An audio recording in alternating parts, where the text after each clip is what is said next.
এতদিন পর্যন্ত কামতাপুর আন্দোলন হয়েছিল বিক্ষিপ্তভাবে।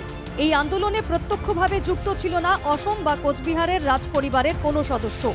তবে এবার সরাসরি কামতাপুর রাজ্যের দাবিতে তারা যুক্ত হলেন এই আন্দোলনের সাথে। রবিবার কোচবিহারের রাজপরিবারের উত্তরাধিকারী কল্যাণ ট্রাস্টের উদ্যোগে কামতাপুর রাজ্যের দাবিতে একটি সভা অনুষ্ঠিত হয় নিম্ন অসমের হালাকুড়া উচ্চ বিদ্যালয়ের মাঠে। এদিনের সভায় গৌরীপুর ও কোচবিহারের রাজার পরিবারের সদস্যরাও কামতাপুর রাজ্যের দাবিতে সোচ্চার হন।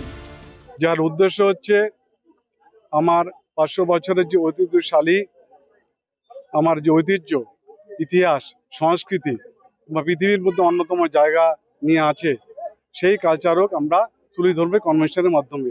যে আঞ্চলিক আমার দলগুলো আছে, সেই দলগুলোকে একত্রে করিয়া এক ছাতার তলে আনিয়া ভারত সরকারের কাছে আমরা পুনরায় আবেদন করব যে সংঘবদ্ধভাবে রাজবংশী জনগোষ্ঠী, প্রজাবংশী জনগোষ্ঠী সমস্ত আঞ্চলিক দলগুলো মিলে আমরা একত্র হয়েছি এবং অতি সত্বর এই কামতাপুর স্টেটটা দেওয়া দরকার। ইউনাইটেড কামতাপুরি স্টুডেন্ট অর্গানাইজেশনের। আর এইটার পিছনে আমার কুচবিহারের রাজ পরিবারের প্রতিনিধি পৃষ্ঠপোষকতাতে এটা হবার লাগছে। এর উদ্দেশ্য কি, আমরা সবাই একতাবদ্ধ হয়ে কামতাপুরের জন্য দাবি জানাই। কামতাপুরের দাবিতে রাজবংশীদের প্রতিবাদকে বিচ্ছিন্নতাবাদকে মদদ দেওয়ার অভিযোগ উদয়ন গুহর।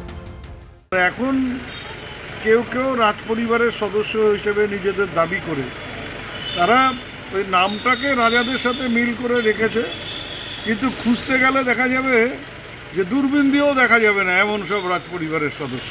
এই ধরনের কর্মকাণ্ডের সাথে তারা জড়িত হয়ে বিচ্ছিন্নতাবাদকে মদত দিচ্ছে এবং নিজেদেরকে জাহির করবার চেষ্টা করছে। কোনো লাভ নেই। রাজ পরিবার নিশ্চিন্ত হয়ে গেছে এ কথাটা ঠিক নয়।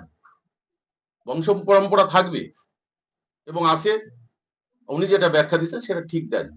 আলাদা কেউ দাবি করতেই পারে, তার দাবি থাকতে পারে, এটা জাতীয় স্তরের বিষয়।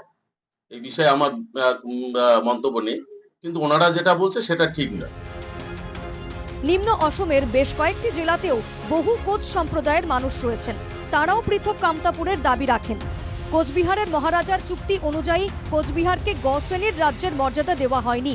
অভিযোগ তুলে আগামীতেও নিজেদের আলাদা রাজ্যের দাবিকে সামনে রেখে সোচ্চার হওয়ার হুঁশিয়ারি রাজপরিবারের সদস্য সহ রাজবংশী সংগঠনগুলির।